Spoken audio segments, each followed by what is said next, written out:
And so the sum, and as you heard from Colossians, Jesus represents to us God in the flesh, not just is God in the flesh. And so he's the best picture we have of what God is like and what God's heart is for us. And so that fear, when he encounters people, he's not coming to them in a fearful way. People were drawn to him. They liked to be around him.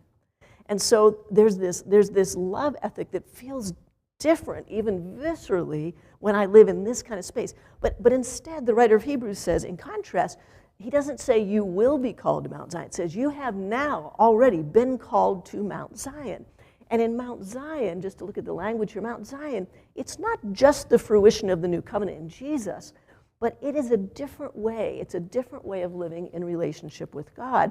And it's one that operates with these gospel values of grace and joy and forgiveness. If you look at the language of what Zion is like, it says there are thousands upon thousands of angels gathered in festal garments, some of the language says. Like, it's a big party. God is there as judge, but as is Jesus the mediator, right? And it talks about also, it says the assembly of the firstborn, that's us, the church.